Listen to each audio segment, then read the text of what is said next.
ar, a Voz do Brasil.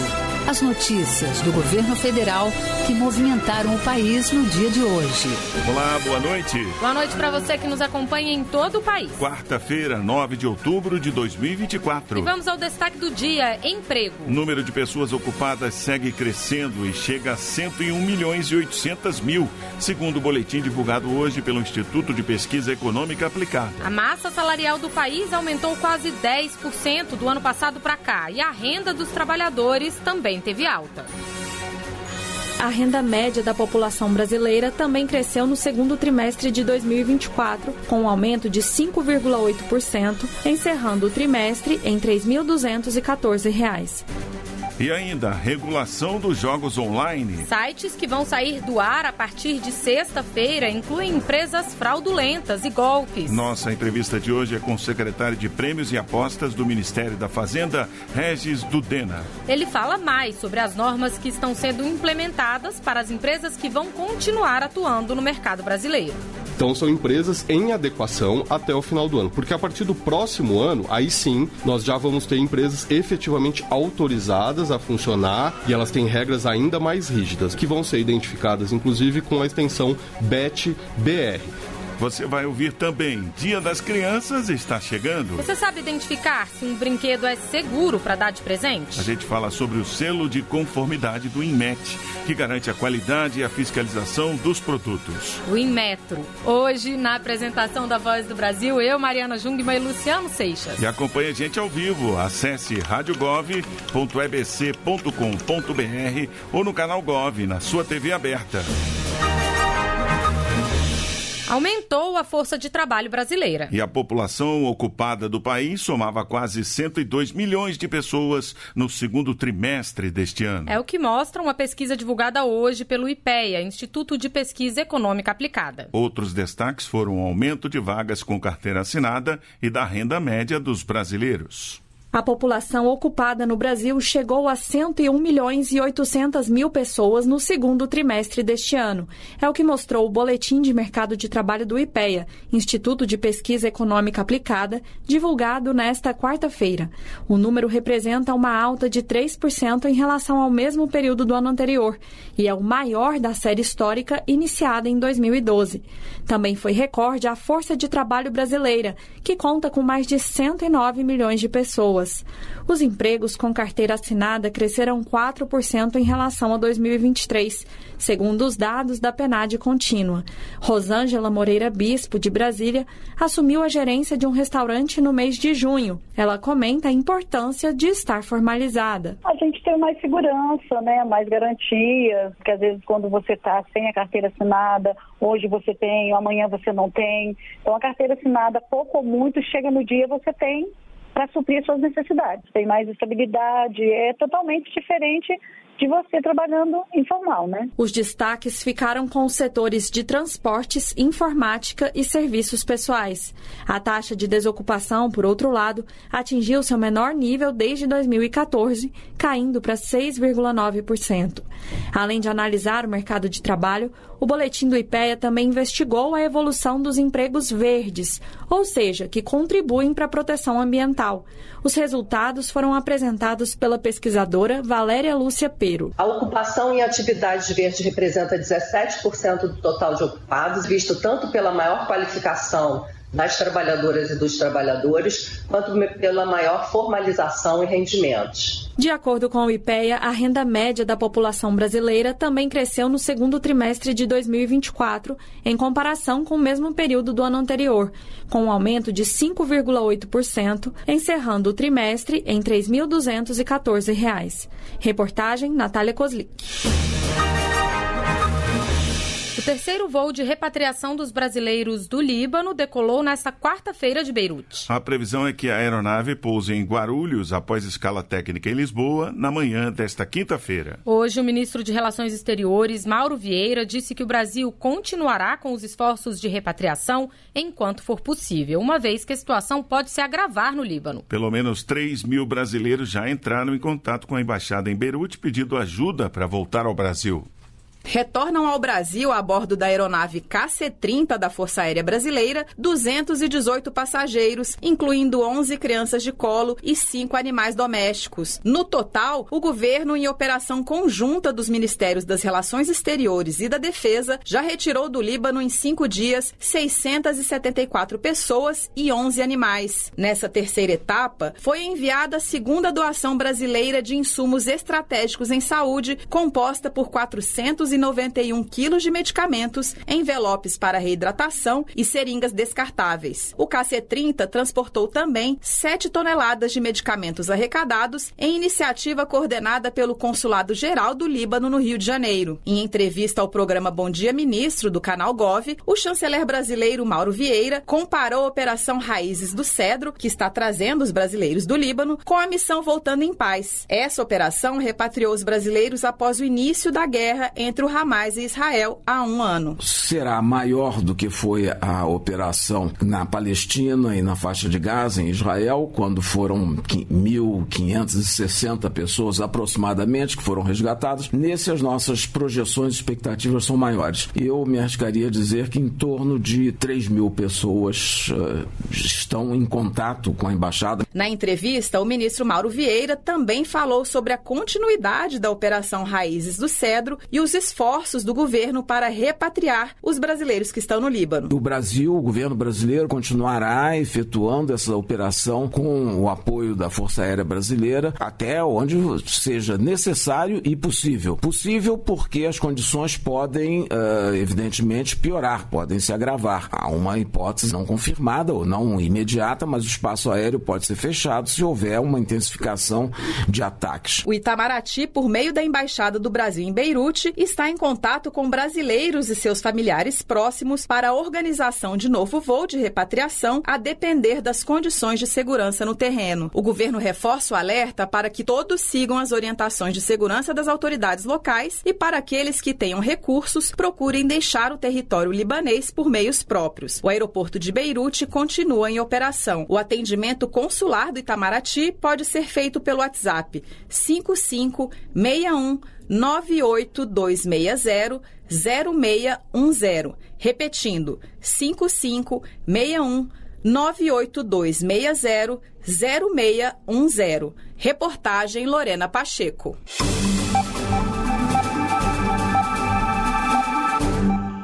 As apostas e jogos online se popularizaram no Brasil nos últimos anos, com promessas de ganho em dinheiro e a facilidade de jogar pelo celular. As chamadas bets podem ser uma distração para os apostadores, mas também causar dor de cabeça e endividamento. Para evitar esses problemas, o governo federal está estabelecendo regras de funcionamento das empresas que oferecem os jogos. Para explicar tudo o que está sendo feito e como os apostadores podem se proteger de golpes nesse processo, nós conversamos hoje mais cedo com o secretário de Prêmios e Apostas do Ministério da Fazenda, Regis Dudena, em uma entrevista gravada. Acompanhe. Boa noite, secretário. Olá, boa noite a todas e todos que nos ouvem. Secretário, vamos começar falando das medidas que foram tomadas até agora pelo governo federal para combater os sites que estão irregulares, né? Quantos sites serão bloqueados e por que esses sites estão sendo bloqueados? Aqui é importante a gente entender que o governo federal vem tratando do tema de regulação de apostas desde o ano passado.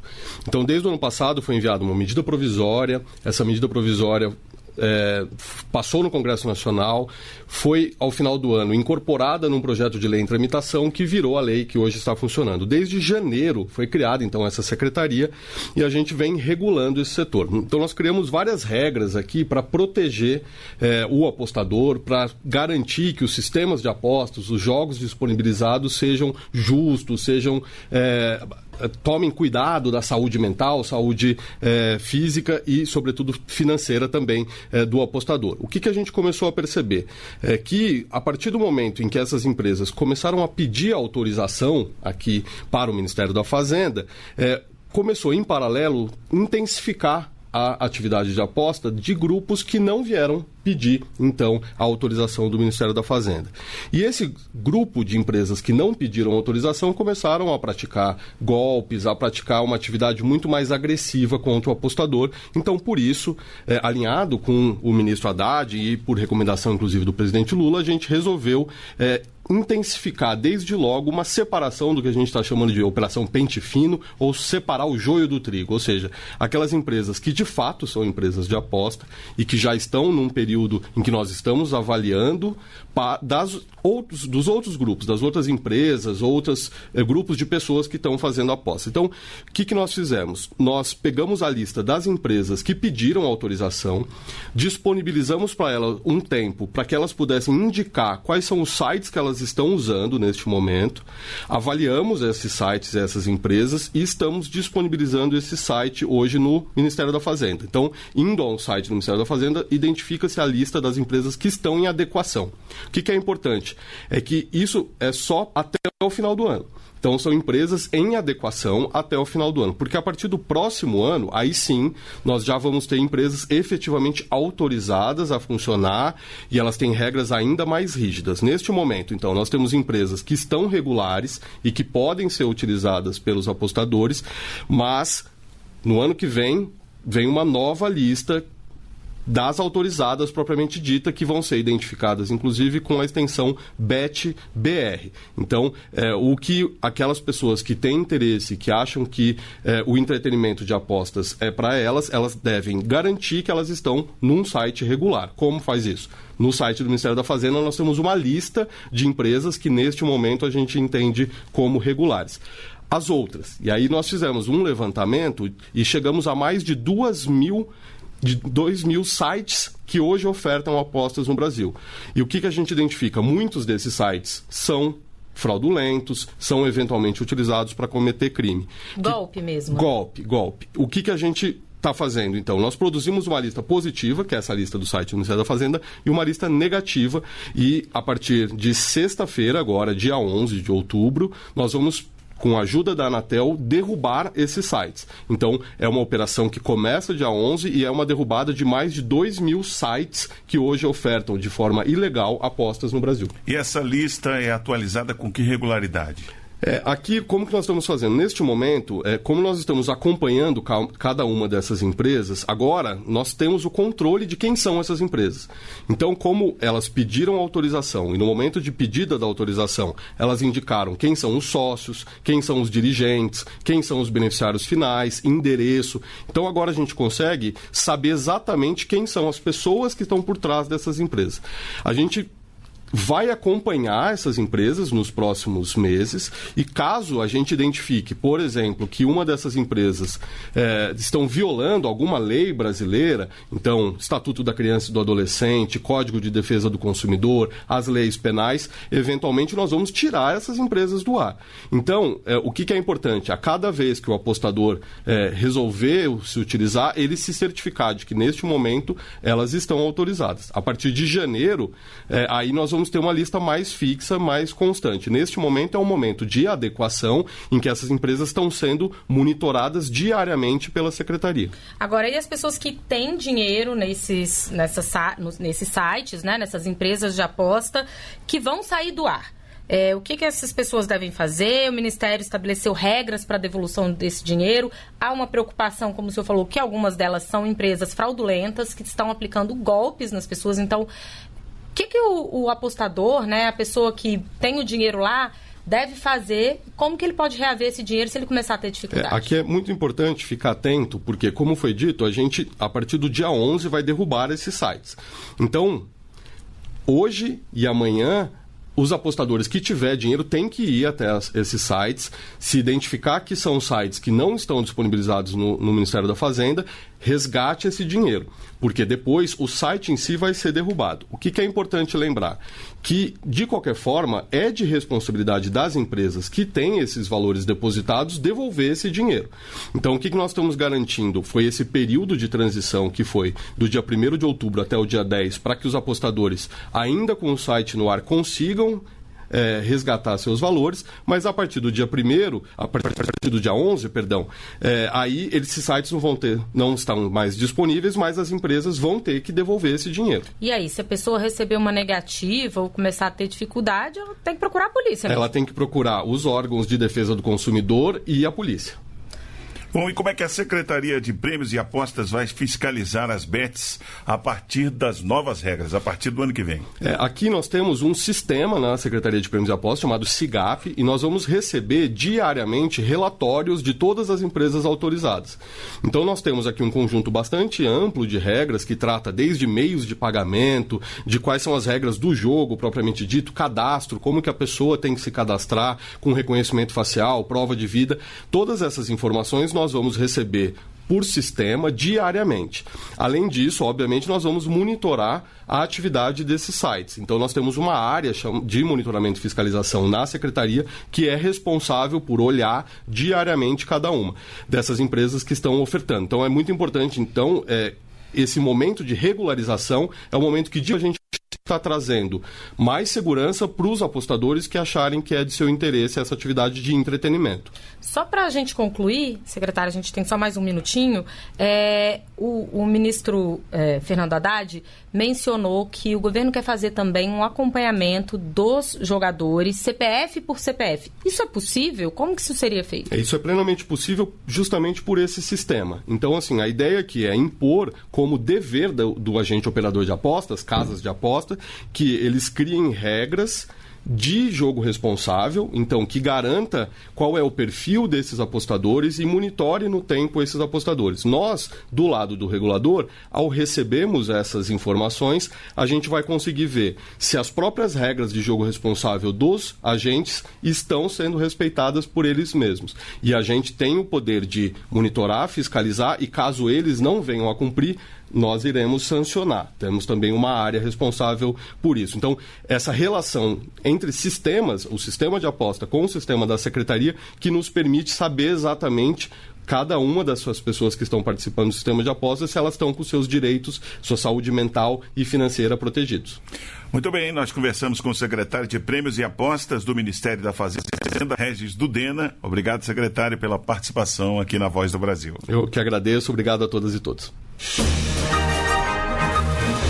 A prática de esportes e de atividades físicas em geral traz benefícios que incluem a melhora da saúde física e mental, a sociabilidade e o afastamento de crianças e adolescentes de situações de risco. Por isso, o Ministério do Esporte ajuda a financiar projetos sociais que ofereçam esporte e lazer para as comunidades que mais precisam em todo o país.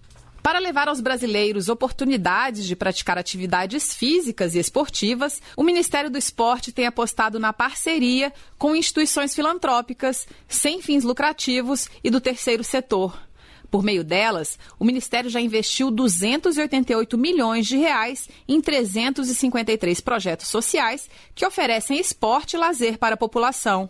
Eles estão espalhados por mais de 1.400 núcleos de atendimento em todo o país, desenvolvendo atividades como ginástica, artes marciais, yoga, treinamento funcional e esportes tradicionais.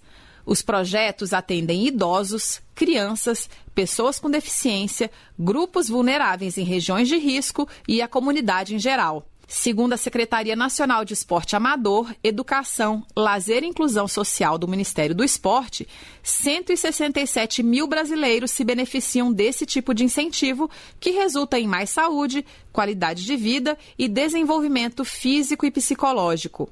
Quase todas as capitais do país já contam com núcleos de atendimento, além de dezenas de outros municípios em diversos estados. Lorena Pacheco para a Voz do Brasil. Estão abertas as inscrições para o Selo Nacional Compromisso com a Alfabetização. Podem participar as secretarias estaduais, municipais e distrital de educação que aderiram ao Compromisso Nacional Criança Alfabetizada. Esse compromisso nacional tem como meta que todas as crianças brasileiras estejam alfabetizadas até o 2º ano do ensino fundamental. O selo atesta que as secretarias adotam boas práticas para assegurar o direito à alfabetização das crianças. Com diferentes pontuações para cada secretaria, elas podem alcançar os selos nas categorias bronze, prata e ouro. As inscrições devem ser feitas até o dia 8 de novembro no site cimec.mec.gov.br.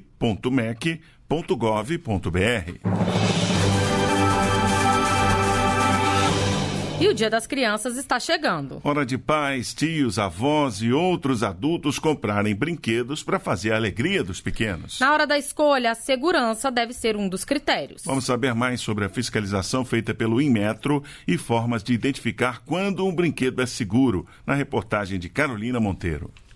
Brinquedos, berços e carrinhos de bebê. Na hora de comprar esses produtos é preciso ter atenção redobrada.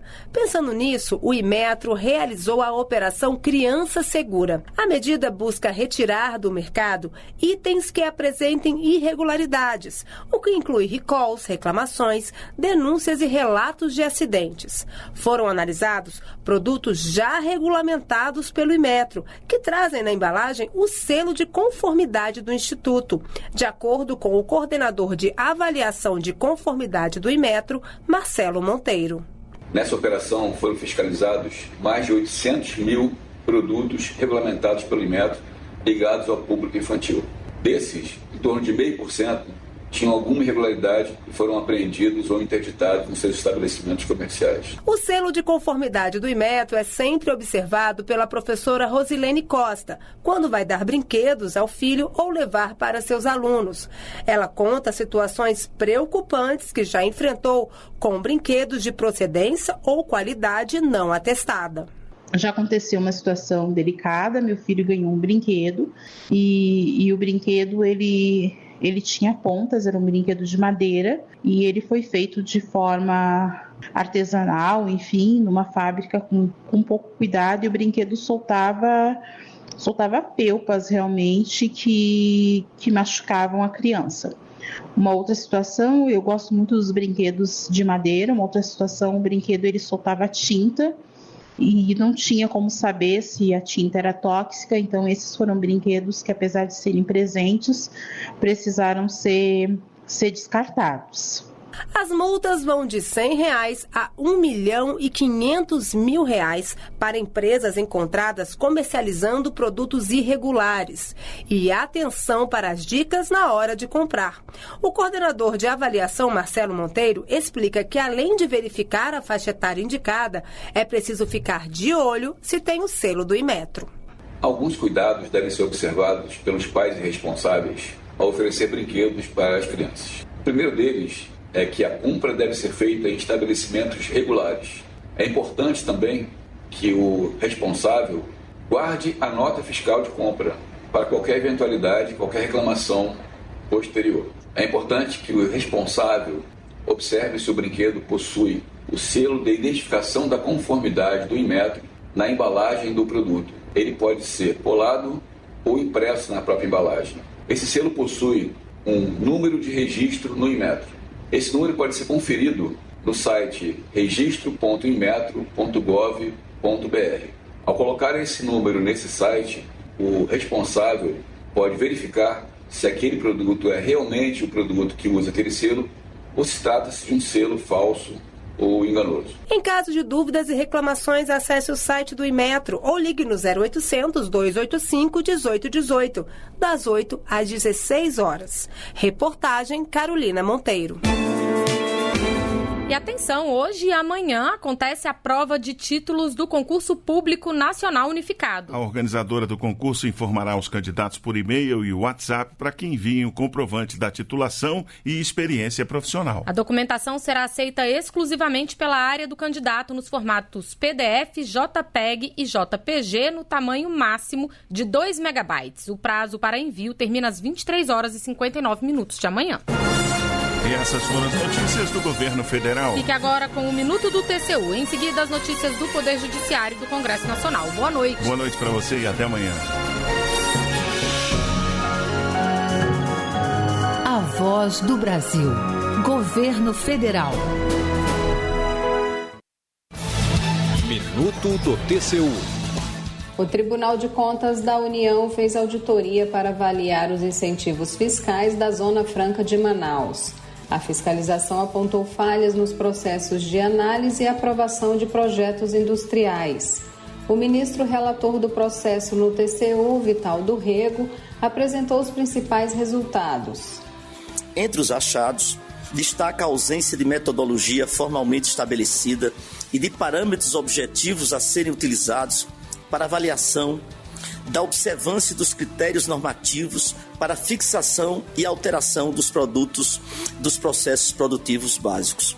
Outra constatação diz respeito à inobservância legal do prazo de 120 dias para a conclusão da análise dos pleitos de fixação e alteração dos processos produtivos básicos. O TCU determinou que o Ministério do Desenvolvimento adote medidas para corrigir as falhas em até 90 dias. TCU, fiscalização a serviço da sociedade.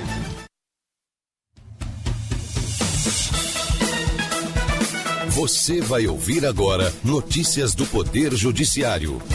Supremo Tribunal Federal suspende lei de Roraima que ampliou isenção de IPVA sem estimativa de impacto financeiro. Superior Tribunal de Justiça decide que aviso prévio obrigatório sobre corte de energia tem de seguir forma prevista pela ANEEL. Justiça Eleitoral condena ex-prefeito do Rio de Janeiro, Marcelo Crivella. Boa noite, eu sou Marcela Luiza. Eu sou Carlos Eduardo Cunha.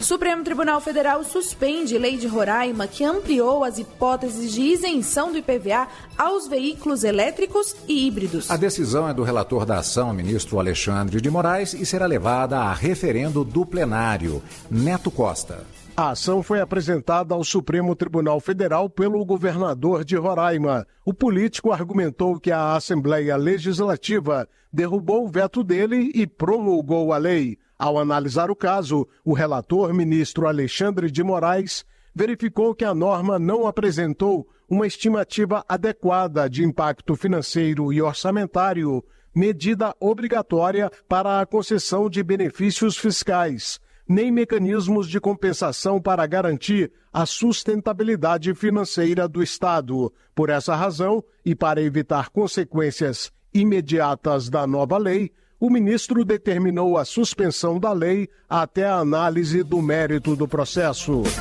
Concessionária de energia elétrica deve respeitar a forma prevista pela ANEEL, a agência reguladora do setor, para avisar previamente os consumidores sobre cortes no fornecimento. Essa decisão é do Superior Tribunal de Justiça. Fátima Uchoa. Um casal no Rio Grande do Sul pediu indenização por danos materiais e morais pela perda de 300 litros de leite devido à falta de energia, alegando que não soube da notificação da concessionária feita em emissoras de rádio. Ao reformar a sentença, o Tribunal Estadual considerou que a comunicação deveria ter sido feita por escrito a cada consumidor, como mandava uma norma da ANEEL, e a primeira turma do STJ manteve essa decisão. Para o relator ministro Paulo Sérgio Domingues, havendo regulamentação específica da ANEEL, a empresa não pode optar por outra forma de aviso, como nesse caso. Servidora pública com depressão grave consegue transferência para a cidade próxima da família. A decisão é da 8ª turma do Tribunal Superior do Trabalho, Larice de Paula. A servidora morava em Sergipe e foi transferida para o Rio Grande do Sul. A mudança intensificou o transtorno depressivo grave. Ela então acionou a justiça para pedir a transferência para a cidade natal. O caso chegou ao Tribunal Superior do Trabalho e a 8ª turma destacou a importância de garantir o direito à saúde da trabalhadora, principalmente por causa da gravidade da doença e a necessidade de apoio familiar. Justiça Federal condena empresários e um ex-gerente do Banco do Nordeste do Brasil por empréstimos irregulares. A ação foi apresentada pelo Ministério Público Federal. Júlia Costa. O esquema movimentou, entre os anos de 1995 e 1997, cerca de 15 milhões e 400 mil reais em créditos do FNE e do Fundo de Amparo ao Trabalhador. Esses recursos seriam utilizados para projetos de construção de 2 fábricas que nunca chegaram a ser concluídos. Os empréstimos foram firmados em nome de trabalhadores que assumiram as dívidas em troca de promessa de empregos. A Justiça condenou os réus, que terão que ressarcir o Banco do Nordeste e pagar multas referentes a dano patrimonial. Deputado federal Marcelo Crivella é condenado por abuso do poder político e econômico. O Tribunal Regional Eleitoral do Rio de Janeiro declarou o político inelegível até 2028. Marcelo Della Libera. Marcelo Crivella, deputado federal e ex-prefeito do Rio de Janeiro pelo Republicanos, foi condenado pela prática de abuso de poder político e econômico e conduta vedada nas eleições de 2020. Ele ficará inelegível até 2028 e terá que pagar uma multa no valor de R$ 106.410. O Tribunal Regional Eleitoral entendeu por maioria que Crivella fez uso da máquina pública enquanto esteve à frente da Prefeitura do Rio de Janeiro, com o objetivo de obter financiamento para a campanha à reeleição via Caixa 2. Você acompanha outras notícias do Poder Judiciário em 104,7 FM para o Distrito Federal e em torno. Ou pelo canal 1.3 da TV aberta em Brasília. Ouça também pelo TuneIn de qualquer lugar do mundo. E baixe agora o TV Justiça Mais, disponível na loja de aplicativos do seu celular. Uma boa noite. E até amanhã. Notícias do Poder Judiciário, uma produção da Rádio Justiça, Supremo Tribunal Federal.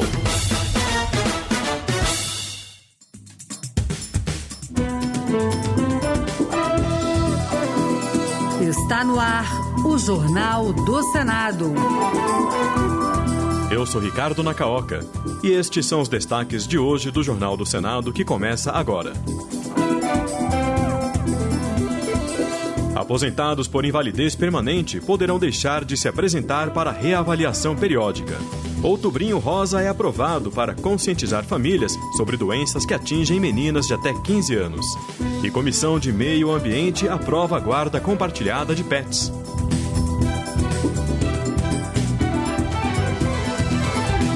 Boa noite. A Comissão de Assuntos Sociais aprovou nesta quarta-feira o projeto que dispensa os aposentados por invalidez permanente, irreversível ou irrecuperável da reavaliação periódica. O objetivo do texto é simplificar o acesso aos direitos assistenciais e previdenciários, sem criar fardos para as famílias das pessoas que já foram diagnosticadas com doenças irreversíveis. Detalhes na reportagem de Marcela Cunha. Segundo o projeto aprovado pela Comissão de Assuntos Sociais, os segurados da Previdência Social e assistidos pelo benefício de prestação continuada não precisam passar por reavaliações periódicas quando a incapacidade for permanente, irrecuperável ou irreversível. O relator, Fabiano Contarato, do PT do Espírito Santo, defende mais racionalidade aos processos. Pelo projeto, doenças como Alzheimer, Parkinson e esclerose lateral amiotrófica, a ela não apresentam possibilidade de melhora significativa que permita o retorno ao mercado de trabalho. Sujeitar essas pessoas que foram diagnosticadas com incapacidade é submeter essas pessoas aos mais nefastos efeitos da burocracia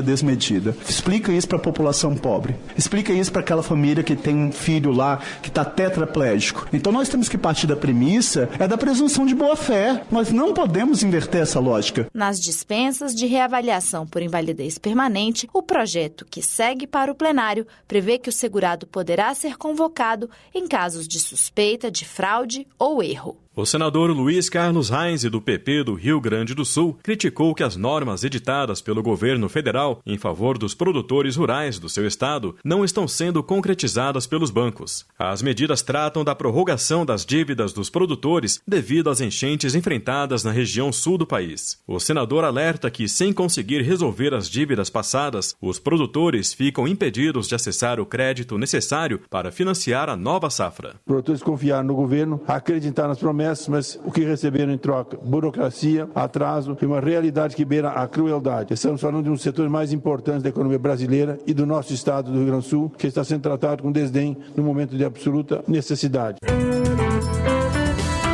O plenário do Senado aprovou a criação do Outubrinho Rosa, mês de conscientização de doenças que podem acometer meninas de até 15 anos. O objetivo da campanha é estimular as famílias a procurarem as redes de atenção à saúde. A reportagem é de Júlia Lopes. Para conscientizar meninas de até 15 anos sobre a prevenção de doenças, o mês de outubro será destinado à prevenção de medidas de prevenção e de diagnósticos precoces, além do incentivo à vacina contra o HPV, que previne o câncer câncer do colo do útero, de uretra e de garganta. Aprovado pelo Senado, o projeto também propõe melhorias no atendimento no Sistema Único de Saúde. A senadora Damares Alves, do Republicanos do Distrito Federal, ressaltou que as meninas devem ter acesso a esse tipo de informação o mais cedo possível. Nós estamos com muitas meninas entre 14 e 15 anos que precisam ser conscientizadas sobre o câncer de mama. Quanto mais cedo for feito o autoexame, quanto mais cedo medidas como boa alimentação, atividade física forem explicadas para essas meninas, essa conversa precisa acontecer cada vez mais cedo com a menina, com a adolescente, com a jovem. O projeto que cria o Outubrinho Rosa segue agora para a sanção presidencial. Familiares que autorizarem a doação de órgãos terão 5 dias extras de afastamento do trabalho. O projeto do senador astronauta Marcos Pontes, do PL de São Paulo, aprovado na Comissão de Assuntos Sociais, amplia em 5 dias a chamada licença nojo, nos casos em que os familiares autorizarem a doação de órgãos e tecidos. O objetivo é incentivar a doação, que pode salvar vidas e proporcionar uma nova oportunidade para pessoas que aguardam por um transplante. O relator do texto, senador Exalci Lucas, do PL do Distrito Federal, acredita que os dias a mais de licença do trabalho vão estimular as famílias que ainda têm dúvidas sobre a doação de órgãos. Destaca-se a falta de conhecimento sobre a vontade doente acerca da doação, tempo insuficiente para tomada de decisão, incompreensão sobre o diagnóstico de morte encefálica, medo de mutilação, inadequação de atendimento prestado pela equipe de saúde e discordância entre familiares. Isso posto, infelizmente, repercute negativamente sobre o acesso de pacientes ao tão esperado procedimento. Segundo o Ministério da Saúde, que gerencia a lista de espera por transplantes no Brasil, mais de 60 mil pessoas aguardam por um órgão, sendo 37 mil pacientes renais. Para a senadora Zenaide Maia, do PSD do Rio Grande do Norte, a medida vai permitir que as famílias tenham mais tempo para tomar as decisões que envolvem o falecimento de um ente querido. Quantas vidas não vamos salvar? Pelo menos 2 rins ou 2 córneas, um coração, um fígado, e ainda vamos ser justo com essas pessoas que perderam o ente querido. Isso é um projeto bem interessante e a gente tem que estimular. O projeto aprovado na CAS em caráter terminativo segue para análise da Câmara dos Deputados. O Senado aprovou o projeto que confere aos sistemas de ensino dos diversos entes da federação a competência para definir normas de monitoria no ensino médio. O repórter Alexandre Campos tem os detalhes. O texto aprovado pelo plenário nesta terça-feira foi inspirado numa sugestão legislativa apresentada por estudantes que participaram da edição de 2017 do programa Jovem Senador. A ideia original era regular a monitoria remunerada no ensino médio, bem como o sistema de escolha e atribuição dos monitores. Mesmo reconhecendo a importância da proposta, a Comissão de Direitos Humanos e Legislação Participativa decidiu simplificar o texto, transferindo aos sistemas de ensino a atribuição de definir as regras de monitoria. Esse também foi o parecer do relator na Comissão de Educação, Paulo Paim. Na opinião do senador do PT gaúcho, essa decisão vai fazer com que a implementação da atividade leve em conta a característica do projeto pedagógico de cada escola. Entendemos relevante a prática da monitoria, porque o aluno tem a oportunidade de melhorar aspectos ligados à comunicação, à oralidade e às relações interpessoais.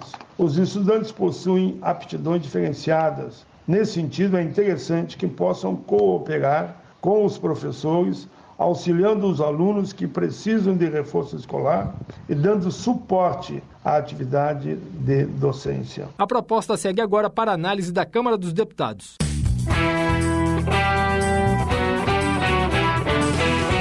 O senador Plínio Valério, do PSDB do Amazonas, aplaudiu a decisão da Justiça, que liberou licença prévia para asfaltamento da BR-319, estrada que conecta Manaus a Porto Velho e ao restante do Brasil. De acordo com Plínio Valério, a autorização para a continuidade das obras é histórica. Ele ressaltou que a pavimentação da BR-319 tem a capacidade de tirar boa parte da região norte brasileira do isolamento. Nós não podemos viver sem a BR-319. Simples assim. Porque é um direito, é fundamental, é nossa redenção. Eu só chego ao resto do Brasil se for pela Estrada 19. E hoje o Amazonas está isolado. A Comissão de Meio Ambiente aprovou a proposta que regulamenta a guarda compartilhada de animais de estimação. O texto estabelece regras que devem ser seguidas nos casos de separação dos tutores, por dissolução de casamento ou de união estável. Repórter César Mendes. Pelo texto, os animais que conviveram majoritariamente durante o relacionamento são de propriedade comum e a guarda compartilhada deverá considerar a disponibilidade de tempo e a capacidade de trato e sustento do animal pelos tutores. Segundo o projeto, as despesas com o pet deverão ser divididas igualmente. Casos de maus tratos podem provocar a perda da posse, sem direito à indenização e com a possibilidade de responsabilização criminal, ficando mantida nesses casos a responsabilidade pelos débitos pendentes. O autor, senador Jaime Campos, do União de Mato Grosso, destacou o importante papel ocupado hoje pelos pets em nossa sociedade. Segundo a estimativa do Pet Brasil, existe no nosso país cerca de 150 milhões de bichos de estimação. Nos lares brasileiros, os cães já são mais numerosos do que as crianças, conforme dados estatísticos do IBGE. O projeto segue agora para análise da Comissão de Constituição e Justiça em caráter terminativo. Se aprovado, poderá seguir diretamente para a Câmara dos Deputados, desde que não haja recursos para votação no plenário.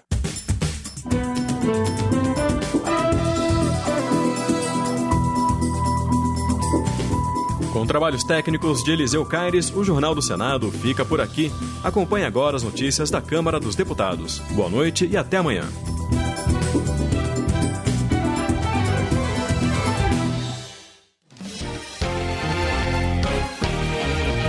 Jornal Câmara dos Deputados. Projeto aprovado em plenário cria cadastro público de condenados por crimes sexuais. Deputados da região amazônica celebram auxílio para pescadores atingidos pela seca. Eleição municipal ainda domina as análises dos parlamentares no plenário da Câmara. Boa noite. Domingos Sávio comemora o crescimento do PL nas eleições municipais de Minas Gerais. O deputado repete dados do TSE, segundo o qual o PL praticamente dobrou sua presença no estado, elegendo prefeitos e vice-prefeitos em mais de 120 cidades, entre as quais Teófilo Otoni e Luz. Bom Gás do PT do Rio Grande do Sul ressalta o aumento da representatividade feminina no comando das prefeituras no Brasil.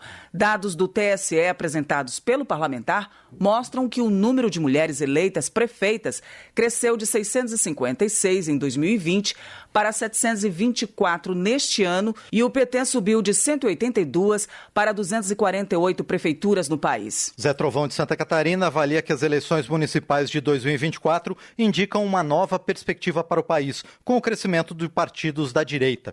No estado, o congressista celebra a eleição de 74 prefeitos e mais de 500 vereadores do PL. Coordenadora da bancada feminina, Benedita da Silva, do PT do Rio de Janeiro, chama a atenção para a lenta evolução da representatividade feminina nas eleições. Ela analisa que, apesar das mulheres representarem mais de 50% da população, ocupam apenas 18,24% das cadeiras nas disputas para vereador. Benedita da Silva também critica os partidos que não cumprem a cota mínima de candidaturas femininas e que não disponibilizam recursos adequados para as campanhas das mulheres. A parlamentar entende que a baixa representatividade afeta a democracia e pede que as eleitas lutem pela inclusão feminina na política. Ronaldo Nogueira ressaltou o crescimento significativo do Republicanos nas eleições municipais, tanto no Rio Grande do Sul como em outros estados. Segundo ele, mais de 430 cidades brasileiras serão geridas por prefeitos republicanos. Ivan Valente elogia o desempenho do PSOL nas eleições municipais, especialmente nas cidades de São Paulo. O deputado afirma que é possível debater projetos de interesse da população, mesmo com a presença de candidatos que só se preocupam em espalhar fake news. Paulão, do PT de Alagoas, lamenta a ausência de debates sobre o plano diretor de Maceió nas eleições municipais. O parlamentar alerta que a concessão desordenada de licenças para a construção de edifícios sem a devida consulta à população e a órgãos técnicos tem prejudicado o planejamento local. Paulão defende uma maior participação popular e o envolvimento de universidades e conselhos profissionais na definição de um plano que promova a qualidade de vida e desenvolvimento urbano sustentável. Merlong Solano elogia o crescimento do PT nas eleições municipais de 2024. Segundo ele, no Piauí, o partido conquistou o maior número de prefeituras, chegando a 50 no total, enquanto em todo o país o partido chegou a mais de 7 milhões de votos. Para Ricardo Salles, do Novo de São Paulo, o resultado das eleições deste ano reflete o descontentamento da sociedade com práticas políticas antidemocráticas e patrimonialistas. Ele avalia que os eleitores mostraram rejeição ao uso da máquina pública, ao fisiologismo e ao agigantamento estatal. Ricardo Salles também considera que a direita e a centro-direita saem fortalecidas do último pleito. Na visão do congressista, pautas conservadoras como a defesa da família e o direito à legítima defesa ganharam maior relevância nas eleições. Gisela Simona do União celebra o aumento da participação feminina na política de Mato Grosso. A deputada assinala que as mulheres ocuparam 277 cadeiras nos legislativos municipais, o que representa 20% do total de vagas em todo o estado. Messias Donato, do Republicanos, enaltece a participação dos eleitores do Espírito Santo nas eleições municipais e reforça a importância dos vereadores e prefeitos para o desenvolvimento regional. Na visão do parlamentar, a população capixaba deu uma resposta clara contra a polarização e a política de ódio. Nova lei define regras para a segurança privada. A repórter Silvia Munhato explica. Foi sancionada a lei que institui o Estatuto da Segurança Privada. O objetivo é regulamentar a atuação das empresas de segurança privada e de transporte de valores, além do funcionamento da segurança em instituições financeiras. O texto recebeu 7 vetos, que serão analisados pelo Congresso Nacional. O Estatuto da Segurança Privada tem origem em um projeto do deputado Marcelo Crivella, do Republicanos do Rio de Janeiro, na época em que exercia mandato de senador. Ele explicou a motivação inicial da proposta. Que é o Ministério do Trabalho poder chamar as empresas e os sindicatos, as associações, para estabelecer um piso nacional e também o seu reajuste ano a ano. Eu acho que isso traz ao setor uma condição de crescer. A nova lei define o que é o serviço de segurança privada e quais atores podem exercer a atividade. O texto prevê a autorização e a fiscalização dos serviços pela Polícia Federal e estabelece regras para uso de armas, transporte de valores e segurança em eventos. Para Crivella, isso vai fortalecer a profissionalização do setor. O Estatuto permite o funcionamento de serviços de segurança privada nas empresas que queiram ter o seu próprio corpo de seguranças, uma possibilidade estendida a condomínios. O governo vetou o trecho que impedia a participação de capital estrangeiro na composição das empresas de transporte de valores. Também foi vetado o dispositivo que autorizava a administração pública a contratar empresa de segurança para fazer o monitoramento de presos. Da Rádio Câmara de Brasília, Silvia Munhato. Justiça. Coronel Ulisses, do União do Acre, defende a aprovação do projeto de anistia aos manifestantes do 8 de janeiro, citando o apelo de uma criança que sofre pela prisão do pai e do avô. Na opinião do deputado, decisões arbitrárias do STF têm provocado impactos emocionais nas famílias dos presos pelos atos. Ao pedir urgência na aprovação da matéria, Coronel Ulisses aponta para uma desproporcionalidade na punição imposta aos participantes das invasões aos palácios dos 3 poderes, enquanto criminosos de maior periculosidade são liberados. Relações Exteriores. Câmara renova acordo que permite funcionamento de escritório de organismo internacional sobre propriedade intelectual no Brasil. O repórter Marcelo Lacher tem os detalhes. A Câmara dos Deputados aprovou a renovação do acordo que permite o funcionamento de um escritório da Organização Mundial de Propriedade Intelectual, a OMPI, no Brasil. A entidade é o braço das Nações Unidas responsável por promover a disseminação de regras jurídicas uniformes sobre os direitos de propriedade intelectual entre os mais de 190 países membros. A sede brasileira da entidade já funciona no Rio de Janeiro desde 2009, quando o acordo original foi assinado. O acordo, porém, só valia até este ano, o que fez com que fosse necessária a renovação para a continuidade das atividades, como explica o relator da proposta, o deputado Júlio Lopes, do PP do Rio de Janeiro. O escritório da OMP no Rio já se encontra encontra pronto para funcionamento há cerca de 1 ano, seus funcionários já disponibilizados e aguardando apenas a autorização da formalização por esse Congresso Nacional. A sede carioca da entidade internacional é uma das 7 da organização no mundo. No Brasil, a OMPI tem entre suas tarefas atuar junto ao Instituto Nacional de Propriedade Intelectual, o INPI, responsável por registrar e proteger os direitos de propriedade industrial no país, como marcas e patentes. O acordo estende ao escritório da OMPI e aos seus funcionários privilégios e imunidades típicos das representações de organismos internacionais. O projeto foi aprovado de maneira simbólica e sem votos contrários.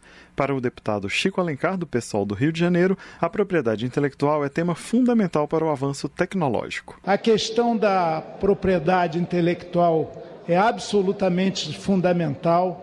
Nesse tempo em que parece que o avanço tecnológico, inclusive da internet e da rede mundial de computadores, favorece, em alguns aspectos, a fraude, a farsa, o engodo. E isso tem a ver com soberania nacional, tem a ver com interesse público.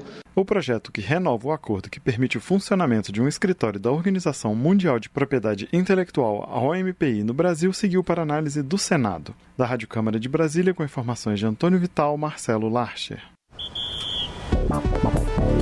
Transportes. Decisão da Justiça Federal autoriza a retomada da obra da BR-319, no trecho que liga Manaus a Porto Velho. Lúcio Moschini, do MDB de Rondônia, alega que questões ideológicas impediam a reconstrução da rodovia e prejudicavam a infraestrutura e o desenvolvimento da região. Lúcio Moschini salienta que a BR-319 é essencial para o escoamento de produção agrícola, fornecimento de alimentos e mobilidade das populações locais. Ele pede que o poder público leve em consideração as necessidades dos habitantes locais antes de interromper a pavimentação da estrada. Segundo Bebeto, do PP do Rio de Janeiro, a subcomissão voltada a fiscalizar as concessões de rodovias no Brasil já produz benefícios para a população. Ele destaca que recente audiência no colegiado possibilitou a reabertura de faixa lateral da rodovia Presidente Dutra em São João de Meriti, que estava fechada há 6 anos. Bebeto também menciona avanços na duplicação e melhorias no arco metropolitano do Rio de Janeiro e outras rodovias da região. O parlamentar informa que o próximo passo é agendar uma audiência para tratar da ferrovia administrada pela MRS na Baixada Fluminense. Tiririca, do PL de São Paulo, defende que as companhias aéreas plastifiquem as bagagens despachadas nos terminais de check-in e apliquem rótulos ou etiquetas com lacres invioláveis. Projeto nesse sentido, de autoria do deputado, está em análise na Comissão de Trabalho. Segundo Tiririca, a medida visa prevenir trocas acidentais ou deliberadas de malas, além de combater o contrabando de produtos ilícitos. O deputado alerta que criminosos ligados ao tráfico de drogas frequentemente utilizam essas trocas para transportar substâncias ilegais, tornando a proposta crucial para reforçar a segurança nos aeroportos. Foi aprovado o pedido de Wellington Roberto, do PL da Paraíba, para a realização de audiência pública que vai debater a atuação de empresas estrangeiras no setor de dragagem portuária. O deputado afirma que o mercado é dominado por 4 grandes companhias internacionais que recebem subsídios e operam com mão de obra estrangeira. A situação, segundo Wellington Roberto, dificulta a concorrência para empresas brasileiras, comprometendo o princípio da isonomia em licitações públicas. O parlamentar aponta que as companhias estrangeiras adotam práticas que podem reduzir o recolhimento de impostos, como o superfaturamento de fretes e remessas para paraísos fiscais. Desenvolvimento regional. Sidney Leite, do PSD do Amazonas, apela ao governo federal para que o Exército continue no comando do programa Calha Norte. O congressista reforça a importância da atuação militar para a população, com a promoção do desenvolvimento ordenado e sustentável para a região amazônica. Sidney Leite reconhece a presteza do Executivo em socorrer os atingidos pela seca, em especial os mais de 100 mil pescadores artesanais que serão contemplados com um auxílio aproximado de R$ 2.800 para minimizar as perdas sofridas. Também Ayrton Faleiro, do PT do Pará, agradece ao Poder Executivo a edição da medida provisória para garantir o pagamento único de mais de R$ 2.800 a pescadores afetados pelas secas. Ele comemorou também a sanção da lei que permite o acúmulo do Bolsa Família com o seguro defeso para trabalhadores da pesca. Ayrton Faleiro informou ter entregue um projeto visando estender os benefícios a agricultores familiares atingidos pela seca. Segundo ele, o objetivo do texto é garantir um seguro para o pequeno produtor que perdeu sua lavoura e sofre com a falta de alimentos. Agricultura. Zezinho Barbari, do PP do Acre, solicita a aprovação de projeto relatado por ele na Comissão da Amazônia e dos Povos Originários, que visa garantir a agricultores familiares que têm apenas a posse de terras em processo de regularização o acesso a créditos dos fundos constitucionais de financiamento do Norte, do Nordeste e do Centro-Oeste. Para Zezinho Barbari, a inovação trazida pela matéria é fazer com que os agentes financeiros aceitem as cartas de anuência ou certificado de cadastro de imóvel rural expedidos pelo Instituto Nacional de Colonização e Reforma Agrária, INCRA, como documentos comprobatórios para a liberação dos recursos. Meio Ambiente. Elisângela Araújo, do PT da Bahia, analisa que a lei que aumenta limites para a mistura do biodiesel a partir de 2025 é um avanço em direção a uma matriz energética mais limpa e renovável. A deputada acrescenta que a iniciativa beneficia a agricultura familiar, porque promove oportunidades para o aumento da produção de biocombustíveis. Elisângela Araújo exalta a nova geração de políticos que se compromete com campanhas limpas e uma gestão responsável no aspecto ambiental. A parlamentar acredita que o futuro político e econômico do Brasil está vinculado à adoção de práticas sustentáveis. Vander Lobé, do PT de Mato Grosso do Sul, apoia projeto que duplica os prazos prescricionais para crimes contra o meio ambiente. De acordo com o deputado, é fundamental aumentar o tempo disponível para que o Estado possa punir delitos ambientais, como desmatamentos e queimadas, de maneira eficaz. Vander Lobé explica que a legislação para crimes ambientais favorece a impunidade, já que muitos processos acabam prescrevendo. O parlamentar acredita que as penas atuais não refletem a gravidade desses delitos, que, segundo ele, prejudicam o meio ambiente e a saúde pública. Segurança Pública. Câmara aprova projeto que torna público o cadastro de condenados por crimes sexuais. O repórter Antônio Vital acompanhou a votação. O plenário da Câmara aprovou o projeto que cria o Cadastro Nacional de Pedófilos e Predadores Sexuais, com dados como CPF e nome completo de pessoas condenadas em primeira instância por crimes sexuais. De acordo com a proposta, esse cadastro será de acesso público, ou seja, poderá ser consultado por qualquer pessoa que queira saber, por exemplo, os antecedentes de alguém que queira contratar. O cadastro terá os dados de pessoas condenadas por crimes como estupro, estupro de vulnerável, corrupção de menores, favorecimento da prostituição, divulgação de cena de estupro e tráfico de pessoas para exploração sexual. As informações sobre os condenados só serão mantidas em sigilo pelo juiz mediante justificativa, e os dados deixarão de ser públicos caso o réu seja absolvido em recurso à segunda instância da Justiça. O projeto apresentado pela senadora Margarete Busetti, do PSD de Mato Grosso, já tinha sido aprovado pelo Senado. Na Câmara, recebeu o parecer favorável da relatora, deputada Soraya Santos, do PL do Rio de Janeiro. Para ela, o cadastro pode evitar que escolas ou outros estabelecimentos que lidam com crianças contratem pessoas condenadas por pedofilia. Enquanto o processo vai passando por várias instâncias, o que a gente vê é que a vítima está ali desprotegida e uma pessoa que é um pedófilo, ele fica livre e vai lá trabalhar em lugares como escolas, como os hospitais infantis, igrejas, e é necessário que as pessoas, por exemplo, que são proprietárias de escolas, elas possam ter direito a consultar se aquela pessoa que se apresenta como professor, por exemplo, está lá condenado por pedofilia. O texto apresentado pela relatora garante o sigilo das informações relativas às vítimas dos crimes. Na prática, o projeto amplia o alcance da lei de 2012, que criou o Cadastro Nacional de Pessoas Condenadas por Crime de Estupro. Os dados desse cadastro hoje não são públicos. Além de tornar públicas as informações sobre os condenados por crimes sexuais, o projeto também obriga a monitoração eletrônica dos réus. A proposta foi aprovada de maneira simbólica, sem votos contrários. Para a deputada Adriana Ventura, do Novo, de São Paulo, é fundamental permitir a identificação de quem comete esse tipo de crime. É um projeto muito importante, né? Porque o que a gente precisa fazer é colocar pessoas pedófilas nos seus devidos lugares, punir com veemência e que ele seja identificado, porque não tem nada pior do que violência contra crianças, contra menores. Isso realmente é um crime. Me parece que muitas vezes isso é banalizado. Como foi alterado pela Câmara, o projeto que cria um cadastro público de pessoas condenadas por crimes sexuais voltou para análise do Senado. Da Rádio Câmara de Brasília, Antônio Vital. Saúde. Maurício Marcon, do Podemos, denuncia a precariedade na saúde pública em algumas cidades do Rio Grande do Sul. O motivo, segundo ele, é a má gestão dos recursos públicos. O deputado critica a situação, afirmando que o foco de quem entra na vida pública deve ser o trabalho em prol da população.